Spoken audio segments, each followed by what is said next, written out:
HR issues can kill you. One complaint against your company can turn your world upside down. And you spend way too much time dealing with HR when you should be spending your time on making a profit. You should talk to Bambi. With Bambi, get access to your own dedicated US-based HR manager starting at just $99 per month. They get to know you and your business while providing HR expertise and the personal touch you need and want. They're available by phone, email, and real-time chat, so onboarding and terminations run smoothly. Team members reach peak performance, and your business stays compliant with changing HR regulations. And with Bambi's HR Autopilot, you'll automate important HR practices like setting policies, training, and feedback. HR managers can easily cost $80,000 a year, but Bambi starts at $99 per month. Schedule your free conversation today to see how much Bambi can take off your plate. Go to Bambi.com right now and type in Accelerate under podcast when you sign up. It'll really help the show. Spelled BAM, BEE.com. Bambi.com. Type in Accelerate. Welcome to Accelerate Your Business Growth, where we're exploring all sorts of business topics. Experts from around the world join me, your host, Diane Helbig, for a conversation where they share their expertise with all of you. Take what you need when you need it. Featured on Inc.com, Forbes, and MSNBC's Your Business, this podcast is recognized as one of the best podcasts for small business, sales, leadership, social media, and more. When it comes to business, Accelerate Your Business Growth has got it covered. And now on with the show. My guest today is Dr. James Richardson. James is an expert in exponential growth in the consumer sector and author of Ramping Your Brand. At his company, Premium Growth Solutions, he works with fast-growing emerging brands such as Once Upon a Farm, Dr. Squatch Soap, June Shine Hard Kombucha, and Proven Skincare. Thanks so much for joining me today, James. Thanks for having me, Diane. Absolutely. So we're going to spend some time talking about exponential growth, and I would love it if you would explain to the listeners what exponential growth is, please. Sure. So basically, it's growth where the rate of growth annually keeps changing. So it's not fixed. Visually, you may recognize it in a curve that you might see at a skateboard park. And that's a curve that's called a quarter pipe ramp, where it starts off really shallow and then suddenly gets really steep, right, when it hits the wall of the bowl. And that's, for skateboarders, that's either a vert wall or a quarter pipe ramp. Very difficult to go up those. It's very it's very easy to get going. Most people fall on their butt because you have to learn how to balance when you start heading nearly vertically. Now, most people are not skateboarders listening to this, so you understand. Sorry, I had to. You understand exponential growth when you started investing in the stock market. Because hopefully someone sat you down or you went on the Google net and learned about the fact that there's something called a compound interest rate, right? So basically every month you're in the market, you have a principal balance and there's an interest rate that's accruing on an annualized basis or a monthly basis, however you want to calculate. It's actually a daily basis. And as long as that's positive, you keep making more and more money and your balance actually grows. And if that interest rate changes, you can suddenly, like many of us saw in the last 12 months, suddenly wake up one day and log in and you've made a gobsmack amount of money doing nothing. Yeah. So that's passive income via exponential growth when the return on your investment capital is accelerating very quickly. So I work with folks who are in consumer packaged goods, and their exponential growth is very hard to get, but it keeps happening. And so I wrote a book about it because I wanted to figure out how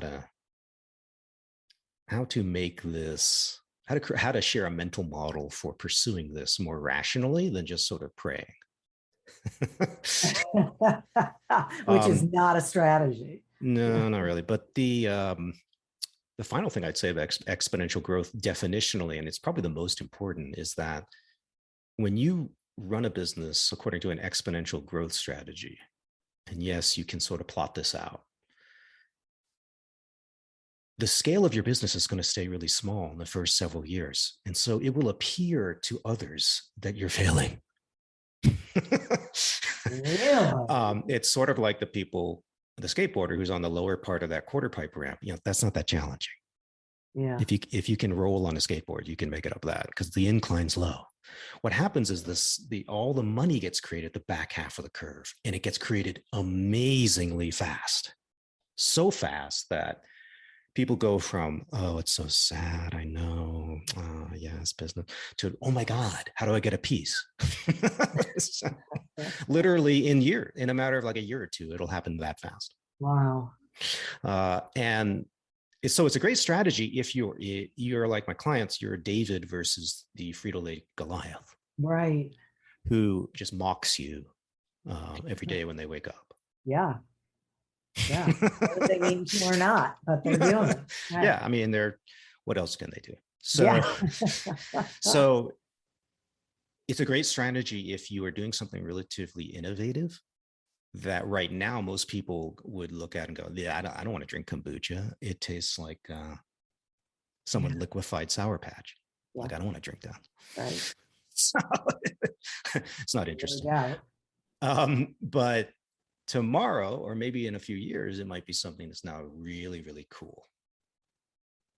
And so if you can be one of the leaders in doing something like that in the market, using exponential growth, what happens is that you bring the thing to the mass market and you can own it. And that's sort of what Kind Bar did about 10 years ago. Okay. All right. So explain that if you would. What did they do, or how did they do it? So they picked a very simple idea, which is, why can't we have a protein bar that doesn't look like it came out of a chemical factory? Yeah. Like when I open it up, instead of this pressed slab of whatever, I can actually see things that might be in my kitchen, like an almond, a raisin, God forbid. And if I flip it over, oh, that looks like a chocolate bar. This all makes sense to me. I know what I'm eating. Yes. And it was a very simple, conceptually like, duh. But no one in the US, Diane, could make a Kind Bar in 2004 when he started. There wasn't a single manufacturing facility that could do it. Really? Nope. So he had to figure that out. And it wasn't easy. And there were problems. And several years in, they started to get traction at Whole Foods and other elite retailers. They were selling for like today, what would be $3.50 a bar. So it's just it was not for the Walmart crowd. But, right. They had to figure out how to manufacture and commercialize this thing that no one could make. Yeah. And so they had to go do it.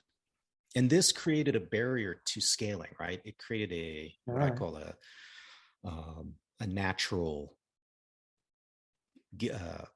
governor on the engine of growth, like a golf cart, which is smart when you are trying to build a brand the way that I talk about in my book, Ramping Your Brand. Because in the beginning, you got to make sure that you actually have something that creates what I call habitual consuming fans. These are people who they try you, they quickly convert to regular usage, and they actually increase their rate of consumption over time. They start having, it goes from like 1 bar a week to 3 bars a week to every day, and they're going from buying 2 bars at the grocery store to buying a case. So that journey of consumption rate is sort of like your compound industry in your mutual fund. So if you can get that, if you can create a brand and a product experience that causes that behavior to happen, every person you recruit, you add that peer principal balance, but they're actually going to go increase their rate of consumption. So now you have the mathematical engine of exponential growth. And all you need is 10 or 15% of the people who have it to turn into those super heavy users. Oh. And what happens in as a small business, if you can get that to happen even at a higher rate, like 30% in the first couple of years, you get this explosive amount of sales with zero marketing or almost no marketing expense. And it's literally coming out of the design. And this is what they found at Kind Bar was that, and they did do marketing. They did something called field marketing, which is a combination of showing up at events and literally handing out samples to something more exotic, which was inserting the brand as sort of a lifestyle badge in what was then the rapidly growing yoga studio network in urban America. So they recruited yoga teachers as their brand ambassadors. And they turned this thing into a super elite wellness brand with very affluent folks who didn't care that it was the equivalent today of $350 a bar. I mean, it wasn't that much in absolute dollars, but today that's what it would have been. Right. So, this was not going to be your average Joe at Kroger buying this thing on a lark. So they found the right people who would value this notion of, oh yeah, I want food. I know what's in it. Yeah. I'm sick and tired of always having to have a processed food. Yeah. And it was a small group of people who were going to care the most about that. But, a yoga person, a yoga devotee would be a good guess, right? Yeah. So they were right. And they used field marketing to basically, by handing out relatively low cost samples, they would generate an insane conversion rate. So people would people would be in like a 10K and there'd be a booth and they'd get a Kind Bar and then they'd literally be like, wow, that's really good. And then they'd go buy 3 the next day. And it just kept happening. And so they refined this playbook, which was very sampling driven and just leaned into it. And they did it in a very targeted way initially because they didn't have a lot of money. But that targeting actually was smart because it makes you think about, well, who can I find that'll become that case pack user? Who's going to convert, who's going to become a psycho convert? And once you develop that aptitude, you can start to create a playbook and then you take to other cities and it becomes like a military campaign, a soft, gentle military campaign, nonviolent aggression, where you basically keep executing the playbook, keep inserting yourself in the same communities. So they got really good at that. And it's very, very cash efficient when you do what I'm just talking about, because you focus on growing your rate of consumption at the consumer level, not simply how many people can I get to try it. That's important too. But if you do both, you get unbelievably fast exponential growth. And what you do is you can contain the scale of it by containing distribution. And what it creates is it's sort of like having an investment portfolio in which you've got, rather than having a whole bunch of mediocre funds that all do 8% net per year, you've got, 3 funds and 2 of them are doing 25%. That's a better portfolio. Yes. Fewer funds, much better chosen. Right. For the world market dynamics. Now, if you're good at mutual fund research, this isn't hard to figure out. It's basically the tech-driven funds. Those are the guys that are growing crazy. If you were to somehow have all your money in like packaged food the last 20 years, you didn't make a lot of money. Those stocks don't grow.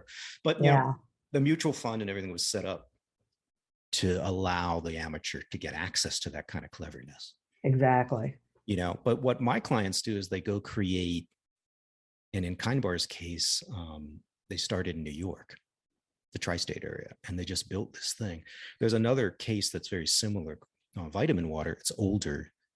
They created an 8-figure business just in the greater LA area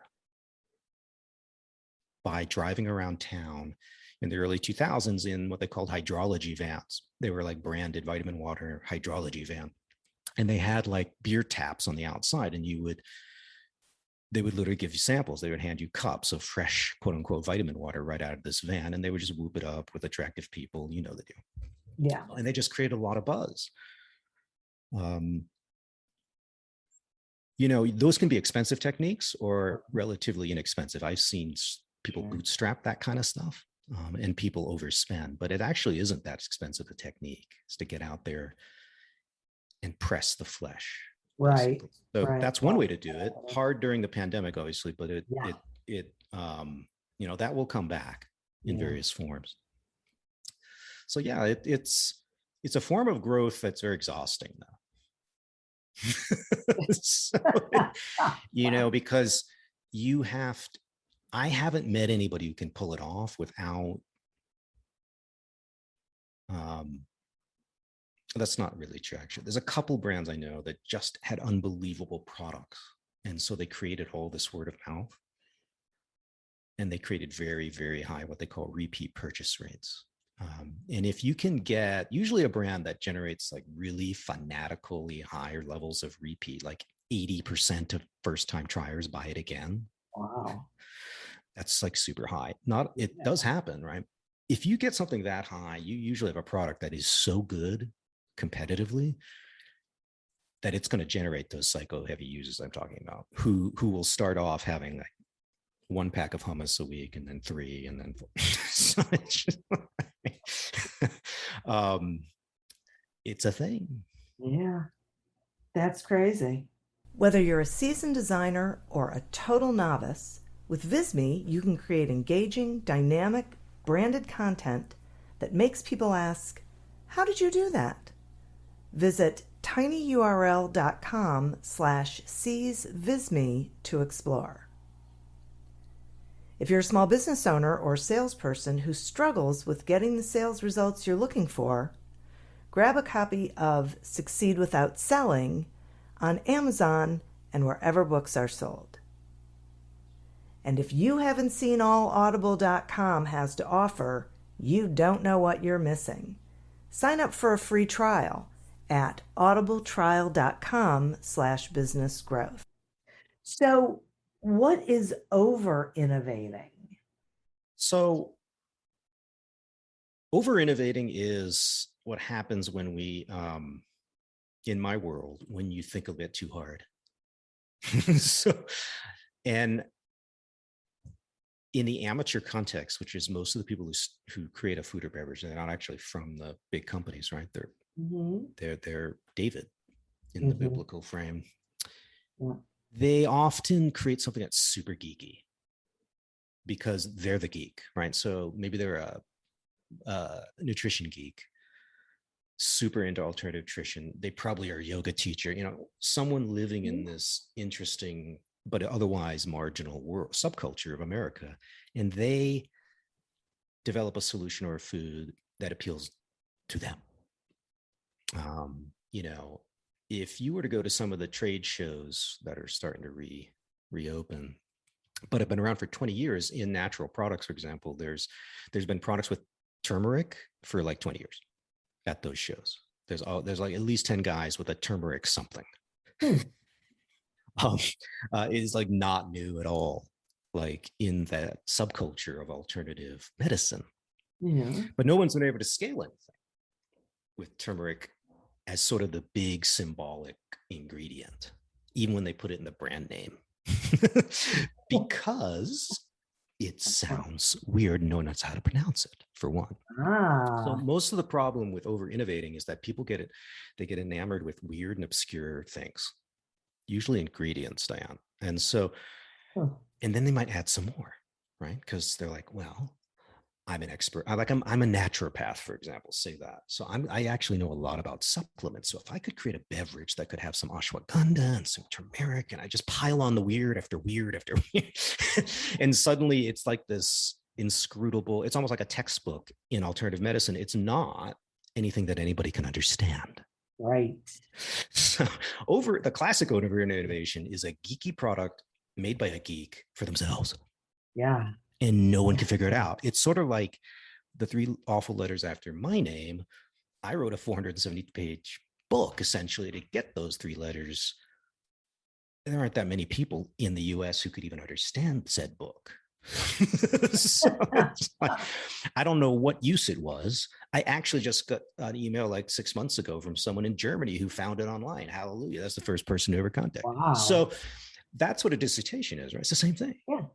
Like it doesn't mean anything unless you're this tiny group of people who spent years learning a language in which they could make sense of it. So over innovating often is geekiness that's culturally meaningless to any kind of sizable group that you need to scale like a business. Like if you want to create $100 million business with the average unit price of $3, $3 to $4 where I in the world that I'm in, you know, that's, I don't know, 25 to 30 million packages a year.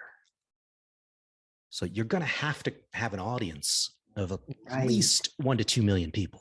Right. There are not 1 to 2 million naturopaths in the United States happily ready to have some geeky turmeric drink. There's probably 5,000. So, you know, which is a lot to your listeners. Like, really? Yeah, there probably are, but that's not a business. Aha. So you have to innovate something like Dan Lebetsky did, which is say, hey, there's a very simple problem. Every protein bar on the market in the year 2003, when he sat down to come up with this thing, is an extruded slab of fractionated chemicals. And soy was like the number 2 ingredient in most of them, including Cliff Bar. Right? That's all that they were. They were chemistry experiments. Wow. Some were quote unquote natural because they didn't have artificial flavors, but other, you know, basically it was all chemistry. Yeah. And that's just how they got made, because that's how you could make 100 million bars. Right. In a high-speed manufacturing setting. Now he had to figure out, how do we actually make a bar with kitchen ingredients in a high-speed manufacturing environment? Yeah, right. So now you have a very simple concept that isn't hard to understand. It's like literally your dumb Uncle Larry could understand this. And the funny thing with Kind Bar is that it did well with everybody, not just the yoga teachers. Like there really weren't any people who hated it. But that wasn't the focus, right? I mean, that it crossed over into other targets. Right. It had a long-term, what they call a long-term addressable market that was going to be big, because there was no sensory reason not to enjoy a Kind Bar. It's basically a candy bar, Diane. I mean, it's got a slab of chocolate on the bottom, and then it's got nuts and fruit.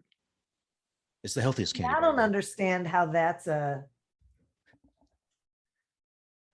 well, whatever. You know, a healthier choice than just getting a candy bar. So it's much lower sugar, Diane. It's good. Then a candy bar is probably got 1/10 of the sugar.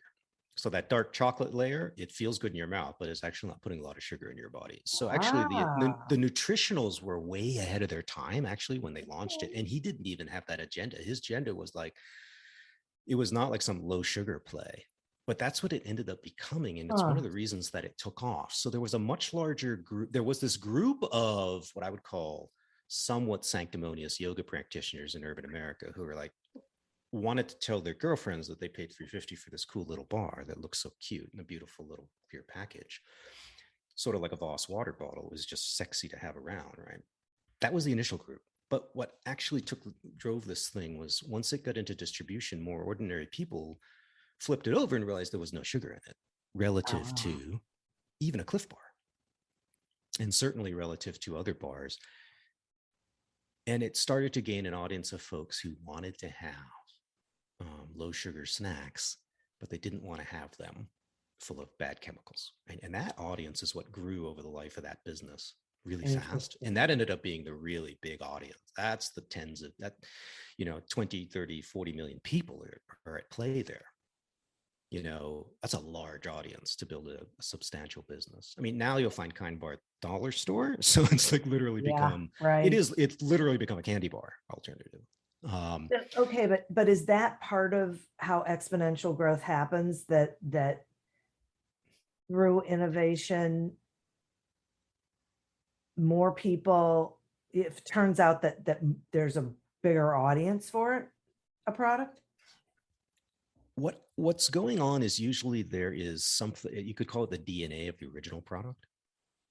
And it's usually the sensory experience to some degree. It could be some of the nutritionals, which speaks to multiple audiences. One of those audiences, preferably, is someone who's, we might, crudely call a trend-setting group, like the yoga people I was talking about. And it's true. Now, they're more trendsetters for Lululemon than food, but I mean, they have done it in food and beverage. So, but if you can have that, what I would call elite appeal to some kind of high-minded group that thinks that your brand is is like a new and discerning choice, a modern choice, but you also, the same thing actually has the ability to resonate with a much broader audience later. That's actually kind of the secret sauce for design. And that's what I help my clients with, because sometimes they start off with a geeky thing and it just needs a few tweaks. Yeah. And it will be set up to explode later. I see. But my clients, as small companies, you don't have the ability, even if you had something, like even if Dan Lebetsky had been handed some brilliant analysis and said, you realize this is like an unbelievable weight management thing. It's like a 140 calorie bar with very little sugar. I mean, you should be selling this on Weight Watchers, right? I mean, he could have tried that if it had occurred to him. Sure. But it wouldn't have worked because he didn't have the economics in the business to sell it for $1.50 or $1. Oh. So part of my book is about one reason you want exponential growth is you don't want to scale too fast, because the only way to do that is slash your price, and you will go out of business financially as a small business person. So you will go like out of business fast. So part of what my book is about is this is a great strategy when you need to keep your price really high at the beginning to survive as a small business. And in my world, people are losing money in the first 3 or 4 years. Wow, really? Like to the tune of at least 5 to 10%. It's painful, right? So they're just trying to get to break even, right, in the first couple of years. And hopefully with a design and a marketing strategy or something that will unleash that exponential growth. But they've got to get over that. I call it the death funnel, where it's literally they're just sucking wind, sputtering. Right. And it's something that the big companies don't have to deal with, because when they do a launch, they just allocate 50 million to it. So it just boop, it goes in the budget. It's so easy. Well, it's not politically easy, but whatever. For them, cash is not the problem. Yeah, exactly. So I wrote the book because it's actually the smartest. It wasn't just the journey of undercapitalized folks like Dan Lebetsky at Kind Bar, who, he was not poor, but he also he didn't start it with 10 million. I mean, he just didn't. He got capital later from investors, but as with most people, you got to prove that there's a there there, and the way you do it is you create a cash flow efficient, fast turning, fast growing, exponentially growing business, and then suddenly people are like, yeah, I want in. And then the investor cash helps fund the growth, but also helps you fund the price.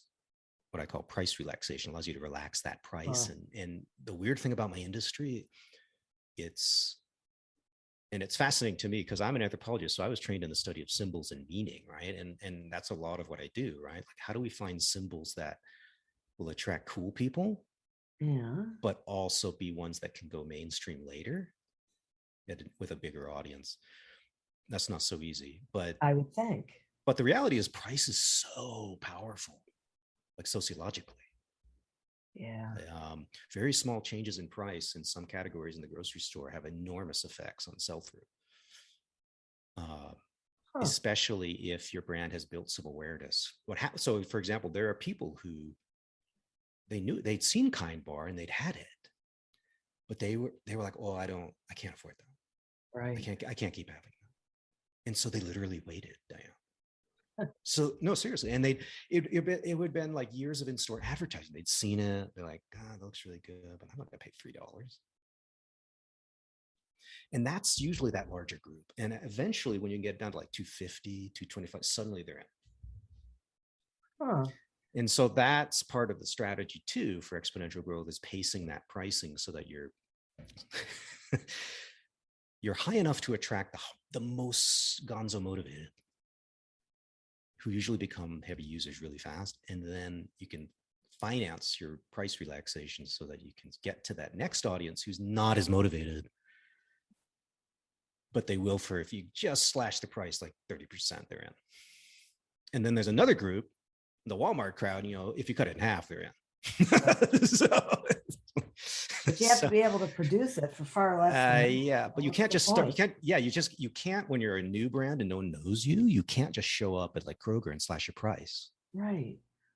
People don't even know you're there. So it doesn't have the effect. Right. So it's this weird, there's all these variables you have to manage. But if you do it intelligently, using principles in my book, you can definitely create a winner. Interesting. And what is the power of focus when it comes to entrepreneurs? So, this may be not all of your listeners want to create exponential growth, I would imagine, because it can be perfectly happy as a business person growing geometrically. Yeah. Nothing wrong with that. The power of focus, I think, is a more broadly relevant message for folks. And that is, once you've found an offering, whether it's a service or a product, that is generating profitable cash flow, either growing or steady, you need to stay focused on the thing that is actually working. So if you can use what they call objective key performance indicators as a small business person, and my industry has its own, and other industries have their own specific ones. What I often see people do as entrepreneurs, because a lot of them are kind of attention challenged, is that if they don't see the growth quick enough in otherwise profitable business, in which they're not doing a couple other things right, like marketing, they'll just launch another service or a product. So they'll use innovation to make up for the fact that they didn't actually optimize this otherwise really profitable thing that was working. So you've got to, at some point, look at the KPIs and say, all right, I got to focus on this thing because it's profitable. It has potential. I've seen evidence that it has potential to grow. And now I've got to work on all the other elements of business strategy. So in my world, we call them the 4 Ps of strategic planning. Price, product, promotion, and placement is very complicated in my world because of retail. The reality is that if you don't just pick one category, like yogurt, and ruthlessly focus on a limited set of products in your brand, in yogurt, I guarantee you, as an organization, you will not be able to, as a small company, focus on those other Ps that are necessary to create exponential growth, right? So if you go back to Kind Bar didn't sit there at the beginning and say, oh, wow, we made 2 million in bars. Okay, let's do shakes. Let's do pies. They didn't just go crazy. They could have done that. They could have easily done that. They probably had people telling them to do that based on what I know about the industry. But they literally stuck to bars for the first 50 to 75 million, which is 6-7 years. And that allowed, by holding the product as a fixed constant, they were able to spend their creative energy optimizing things like the field marketing. How do we get this to the right people? How do we sample right? This all takes time and energy. If you're actually spending all your time launching new things, you'll never optimize anything you launched. Right. And then you will have a self-fulfilling prophecy in which optimization seems like silly. That seems stupid. But what generally in my industry, the more products you launch, the slower you grow. I've actually done data science and randomized sets of cash register data and proven that you will decelerate the more products you launch. Well, it sort of makes sense to me when you say it. Yeah. And I gotta say it's tempting though. I'm in professional services, and that's super tempting to create like a vomit website with 17 ways to buy from me. But the problem is when the person goes to the website, they don't know what you do. Yeah. It's like, so like if you go to mine, I did that. I made that mistake. And then right before my book came out, I redrafted the website. And then basically I do one thing. I help people plan for exponential growth. Now, that happens to be, that's very exciting. So even though it's narrow, it's very, I don't meet a lot of people who are like, right one the first time out. Right. Good for you. I had to figure it out, but you got to be narrow, but you got to find something that's really enticing. Yeah. Yeah. And yes, it's more, there's got to be a market for it. Right. So it's more aspirational in my case, because not everyone's going to achieve it. Most of my clients do, but they're getting a lot of extra help that the average team's not going to have. Right. So yeah, focus is so important, especially in an operationally complex business. If anybody listening is in one, and anybody who makes a widget is, like, if any of you are in manufacturing, you know what I'm talking about. Even a restaurant is the same thing. Restaurants are amazingly complex operationally. Just the human capital side makes my head hurt. No doubt. So, you are not alone. Right. Every time I go through Dairy Queen, I'm like, this is the right model. Yeah. All they sell is one thing, comes out of one machine. Right. You order on one side, you drive around, you pick up. At least that's how they do it in Arizona, because they don't sell food. So it's literally just blizzards all day long. Nice. How hard can that be? Yeah, but that's how you run a focused, profitable business. It's very easy to scale that. Yeah, that's a great point. The problem is a lot of entrepreneurs are creative types. And so to them, it gets boring. And that's where you have to make a decision. It's like, do you want to grow and you want to be more capitalistic and growth oriented, or do you want to be more creative? Yeah. So be honest with yourself. And there is no wrong answer. No, not really. But growth usually requires you to turn off a lot of creativity. Yes. Yes, that is true. What I always say is, you can do anything you want to do. You just can't do it all at the same time. Yep. So that's why parking lots were invented. Well, James, this has been so great. I appreciate the information and the examples. Using kind bar as an example is so helpful to wrap my head around this. Thank you so much for joining me here. Will you share with the listeners, how they can get your book, how they can find you, all that great stuff? Yeah, you can go to rampingyourbrand.com, which is my book site. And actually, if you go to the show notes and click the link there, there's a special landing page for listeners. Yeah. And the day the show launches, it'll be discounted to $9.99 on Amazon. Oh, great. So I'd love for folks to, even if it's not for you, but a friend, love folks to get a copy. You can also download a free excerpt there too. Nice. Well, that's excellent. Thank you so much. I appreciate it. I think this was really valuable for the listeners, especially in these days when we need to be innovative, but we also need to understand what works and what doesn't work, and where our energy is best spent. Absolutely. Cool. Yeah. Thanks, Diane. Thank you. Thank you for tuning in to this episode of Accelerate Your Business Growth, a production of Evergreen Podcasts. Discover more episodes of this podcast and explore others at evergreenpodcast.com. As always, continue to prosper and be curious. And if you're looking to get your sales strategy headed in the right direction, pick up a copy of Succeed Without Selling on Amazon or wherever books are sold. Until we meet again on another episode of Accelerate Your Business Growth, goodbye and good day.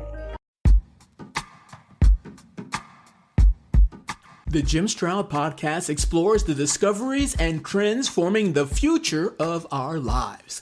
Brain-to-brain communication, robot bosses, microchip implants for workers, and artificial intelligence replacing human workers are all happening now.